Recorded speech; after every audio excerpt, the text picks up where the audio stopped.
ನಮಸ್ಕಾರ. ವಿಕೆ ಡಿಜಿಟಲ್ ನ್ಯೂಸ್ಗೆ ಸ್ವಾಗತ.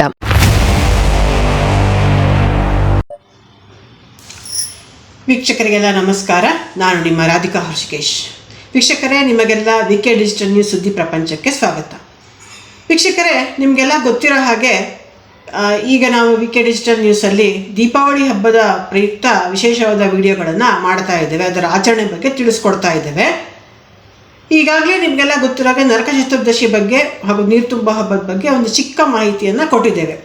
ಬನ್ನಿ, ಈಗ ನಾವು ಮುಂದಿನ ಹಬ್ಬವಾದ ಲಕ್ಷ್ಮೀ ಪೂಜೆ ಅಥವಾ ಆಶ್ವಯುಜ ಬಹುಳ ಅಮಾವಾಸ್ಯೆ ದಿನ ನಡೆಯುವಂತಹ ಏನು ಲಕ್ಷ್ಮೀ ಪೂಜೆ ಇದೆ ಅದರ ಬಗ್ಗೆ ತಿಳ್ಕೊಳ್ಳೋಣ.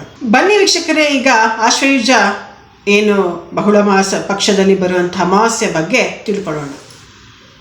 ಈ ದೀಪಾವಳಿ ಅಮಾವಾಸ್ಯೆ ಅಂತಲೂ ಇದು ಫೇಮಸ್ಸು, ಹಾಗೂ ಲಕ್ಷ್ಮೀ ಪೂಜೆ ಮಾಡ್ತಾರೆ. ಆ್ಯಕ್ಚುಲಿ ಇದು ನಾರ್ತ್ ಇಂಡಿಯಾದಲ್ಲಿ ತುಂಬ ಫೇಮಸ್ಸು. ಅದರಲ್ಲೂ ಎಸ್ಪೆಷಲಿ ಈ ವ್ಯಾಪಾರ ವ್ಯವಹಾರ ಅಂಗಡಿ ಮುಂಗಟ್ಟುಗಳವರು ಇದನ್ನು ಮಾಡ್ತಾರೆ. ಮಾರ್ವಾಡಿಗಳಿಗೆ ಇದು ಏನು ಅಂತಂದರೆ, ಅಥವಾ ಜೈನರಿಗೆ ನನಗೆ ತಿಳಿದ ಮಟ್ಟಿಗೆ ಇದು ಹೊಸ ವರ್ಷದ ಆರಂಭ. ಕಾರ್ತಿಕ ಪಾಡ್ಯದಿಂದ ಅವ್ರಿಗೇನಾಗುತ್ತೆ, ಹೊಸ ವರ್ಷ ಆರಂಭ ಆಗುತ್ತೆ. ಸೊ ಅವ್ರು ಹಿಂದಿನ ದಿನ ಏನು ಮಾಡ್ತಾರೆ, ಲಕ್ಷ್ಮೀ ಪೂಜೆ ಮಾಡಿ ಹೊಸ ವರ್ಷದ ಲೆಕ್ಕಪತ್ರಗಳನ್ನು ಆರಂಭ ಮಾಡ್ತಾರೆ.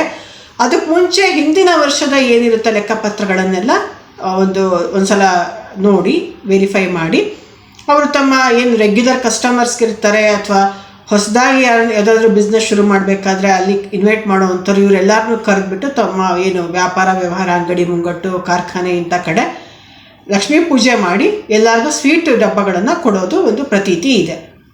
ಈಗೀಗ ಅದು ಏನು ದಕ್ಷಿಣ ಭಾರತದಲ್ಲೂ ಕರ್ನಾಟಕದಲ್ಲೂ ಎಲ್ಲರೂ ದೀಪಾವಳಿ ಲಕ್ಷ್ಮೀ ಪೂಜೆ ಮಾಡುವಂತಹ ಒಂದು ಇದು ಏನು ಆಚರಣೆ ಬರ್ತಾ ಇದೆ. ನನಗೆ ಗೊತ್ತಿರೋ ಹಾಗೆ ಆ ದಿನ ಮಹಿಳೆಯರು ಸಹಿತ ಮನೆಯಲ್ಲಿ ಲಕ್ಷ್ಮೀ ಪೂಜೆ ಮಾಡ್ಬೋದು. ಮಹಿಳೆಯರು ಮನೆಯಲ್ಲಿ ಲಕ್ಷ್ಮೀ ಪೂಜೆ ದೀಪಾವಳಿ ಅಮಾವಾಸ್ಯೆ ದಿನ ಮಾಡೋದಕ್ಕೆ ಏನೂ ತೊಂದರೆ ಇಲ್ಲ. ಸಾಮಾನ್ಯಕ್ಕೆ ಈ ಒಂದು ಪೂಜೆಗೆ, ಲಕ್ಷ್ಮೀ ಪೂಜೆಗೆ ಪುರೋಹಿತರಿಗೆ ಹೇಳಿರ್ತಾರೆ ಅಂಗಡಿಗಳಲ್ಲಿ. ಸಂಜೆ ಮೇಲೆ ಸಂಜೆ ಸೂರ್ಯಾಸ್ತದ ನಂತರ ಎಲ್ಲರೂ ಬರ್ತಾರೆ, ಕರೆದಿರ್ತಾರೆ. ಪುರೋಹಿತರು ಬಂದು ಕಳಶ ಸ್ಥಾಪನೆ ಮಾಡಿ ಲಕ್ಷ್ಮೀ ದೇವಿಯನ್ನು ಆಹ್ವಾನ ಮಾಡಿ ಗಣಪತಿ ಪೂಜೆ ಮಾಡಿ ಲಕ್ಷ್ಮೀ ಪೂಜೆ ಮಾಡಿ ಆನಂತರ ಎಲ್ಲರಿಗೂ ಮಂಗಳಾರತಿ ಪ್ರಸಾದ ವಿನಿಯೋಗ ಆಗುತ್ತೆ. ಅದು ಸಂಕಲ್ಪ ಮಾಡುವಾಗ ಆ ಅಂಗಡಿ ಯಜಮಾನನ ಮುಂದಿನ ವರ್ಷದ ಏನು ಲಾಭಕ್ಕೋಸ್ಕರ ಅವರು ಸಂಕಲ್ಪ ಮಾಡ್ತಾರೆ. ಇದೇ ಮೇನ್ ಇಲ್ಲಿ. ಆಮೇಲೆ ಏನಾಗುತ್ತೆ, ಅಂಗಡಿಗೆ ಬಂದಿರುವಂತಹ ಏನು ಕಸ್ಟಮರ್ಸ್ ಇರ್ಬೋದು, ಇನ್ವೈಟೀಸ್ ಇರ್ಬೋದು, ಇವ್ರಿಗೆಲ್ಲ ತಾಂಬೂಲದ ಜೊತೆಗೆ ಏನು ಮಾಡ್ತಾರೆ, ಒಂದು ಸ್ವೀಟ್ ಬಾಕ್ಸನ್ನು ಕೊಡುವಂತಹ ಒಂದು ಆಚರಣೆ ಇದೆ. ವಿಶೇಷ ಏನಂದರೆ, ಸಾಮಾನ್ಯಕ್ಕೆ ಈ ದಿನ ಯಾರೂ ದುಡ್ಡಿಟ್ಟು ಕೊಡಲ್ಲ. ನಾವೇನೇ ತಾಂಬೂಲ ಇಟ್ಕೊಟ್ರು ದುಡ್ಡಿಟ್ಟು ಕೊಡ್ತೀವಿ ದಕ್ಷಿಣೆಯನ್ನು, ಆದರೆ ಯಾರು ಕೊಡಲ್ಲ. ಆದರೆ ಪುರೋಹಿತರಿಗೆ ಏನು ಸಂಭಾವನೆಯನ್ನು, ಉತ್ತಮವಾದ ಸಂಭಾವನೆಯನ್ನು ಕೊಡ್ತಾರೆ. ಇದು ಅಂಗಡಿಗಳಲ್ಲಿ ಮಾಡುವಂಥದ್ದಾದರೆ ಜೊತೆಗೆ ಒಂದು ಗಿಫ್ಟ್, ಸ್ವೀಟ್ ಬಾಕ್ಸ್ ಜೊತೆಗೆ ಗಿಫ್ಟ್ ಏನೋ ಒಂದು ಫ್ಲಾಸ್ಕೋ ಡಬ್ಬಿನೋ ಏನೋ ಒಂದು ಕೊಡ್ತಾರೆ. ಇವಾಗೆಲ್ಲ ಅದೇ ಒಂದು ಬಿಸ್ನೆಸ್ ಆಗಿದೆ. ಈ ಥರ ದೀಪಾವಳಿ ಪೂಜೆಗೆ, ದಸರಾ ಪೂಜೆಗೆ ಸ್ವೀಟ್ ಬಾಕ್ಸ್ ಕೊಡ್ತೀವಿ, ಗಿಫ್ಟ್ ಐಟಮ್ ರೆಡಿ ಮಾಡಿ ಪ್ಯಾಕ್ ಕೊಡ್ತೀವಿ ಅನ್ನೋದೇ ಈಗ ಒಂದು ಬಿಸ್ನೆಸ್, ಅವ್ರಿಗೆ ಒಂದು ಬಿಸ್ನೆಸ್ ವ್ಯವಹಾರ.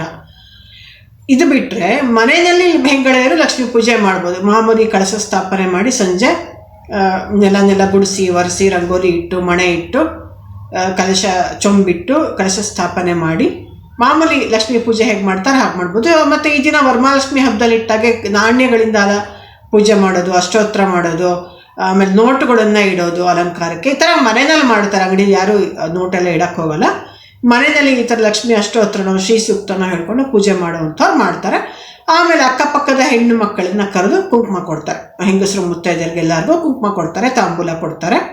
ಕುಂಕುಮ ಅಂದರೆ ಅರಿಶಿಣ, ಕುಂಕುಮ, ವೀಳ್ಯದೆಲೆ, ಅಡಿಕೆ, ತೆಂಗಿನಕಾಯಿ ಕೊಡೋದು. ಫಲ ಅಂದರೆ ತೆಂಗಿನಕಾಯಿ ಲಕ್ಷ್ಮೀ ದೇವಿಗೆ ತುಂಬ ಪ್ರಿಯವಾದ್ದಾದ್ರಿಂದ, ನಾನು ಈಗಲೇ ಮೊದಲೇ ಹೇಳಿದಾಗೆ ಕ್ಷೀರಸಾಗರದಿಂದ ಹುಟ್ಟಿರೋ ಕಲ್ಪವೃಕ್ಷದ್ದಾದ್ರಿಂದ ತೆಂಗಿನಕಾಯನ್ನು ಕೊಡೋದು ಒಂದು ಶುಭ ಒಂದು ಆಚರಣೆ ಅಂತ ಹೇಳ್ಬೋದು. ಸ್ವೀಟ್ ಮಾಡಿ ಕೊಡೋ, ಸ್ವೀಟ್ ಬಾಕ್ಸ್ ಮನೇಲಿ ಕೊಡೋರು ಕೊಡ್ತಾರೆ, ಈ ಥರ ಮಾಡ್ತಾರೆ. ಆದರೆ ಮನೆಯಲ್ಲೂ ಸಹಿತ ಹೆಂಗಳರು ಯಾರು ಮುತ್ತೈದರಿಗೆ ಕೊಟ್ಟರು ತಾಂಬೂಲವನ್ನು ದುಡ್ಡಿಟ್ಟು ಕೊಡೋಲ್ಲ. ದಕ್ಷಿಣ ಇವತ್ತೊಂದಿನ ಮಾತ್ರ ಯಾರು ಕೊಡೋಲ್ಲ. ಈ ರೀತಿಯಾಗಿ ಲಕ್ಷ್ಮೀ ಪೂಜೆ ನಡೆಯುತ್ತೆ. ಹಾಗೂ ಇನ್ನೊಂದು ಹೇಳಬೇಕು ಅಂತಂದರೆ, ಈ ಲಕ್ಷ್ಮೀ ಪೂಜೆ ಯಾರು ಬೇಕಾದ್ರೂ ಮಾಡ್ಬೋದು. ಮಾರ್ವಾಡಿಗಳೇ ಅಂತಲ್ಲ, ಈಗ ಹಿಂದೂಗಳು ವ್ಯಾಪಾರ ವ್ಯವಹಾರಸ್ಥರೆಲ್ಲ ದಸರಾದಲ್ಲಿ ಮಾಡೋಕ್ಕಾಗಲಿಲ್ಲ ಅಂದರೆ ಇವಾಗ ಮಾಡೋವಂಥವ್ರು ಇದ್ದಾರೆ. ಲಕ್ಷ್ಮೀ ಪೂಜೆ ಇಟ್ಕೊಂಡು ಅಂಗಡಿ ಪೂಜೆ ಮಾಡೋವಂಥವ್ರು ಇದ್ದಾರೆ. ಇದು ಅವರವರ ಸಂಪ್ರದಾಯಕ್ಕೆ, ಅವರವರ ಅನುಕೂಲಕ್ಕೆ ತಕ್ಕಂಥದ್ದು. ಅದನ್ನು ನಾವು ಹೇಳ್ತೇವೆ. ಆವತ್ತಿನ ದಿನ ಲಕ್ಷ್ಮೀ ಪೂಜೆ ಮಾಡ್ತೀರ ಅಂದರೆ ಸ್ವೀಟ್ ಮಾಡಬಹುದು. ಹಬ್ಬದ ಅಡುಗೆ ಮಾಡಿದ್ರು ಮಾಡ್ಬೋದು. ಮನೆಯಲ್ಲಿ ಸ್ವೀಟ್ ಇದ್ದೇ ಇರುತ್ತೆ. ಇದು ಅವತ್ತಿನ ಒಂದು ಆಚರಣೆ.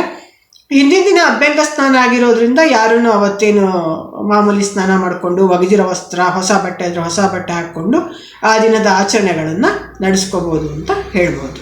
ಕೇಳಿದ್ರಲ್ಲ ವೀಕ್ಷಕರೇ, ಲಕ್ಷ್ಮೀ ಪೂಜೆ ದೀಪಾವಳಿ ಹಬ್ಬದಲ್ಲಿ ಹೇಗೆ ನಡೆಯುತ್ತೆ ಅಂತ.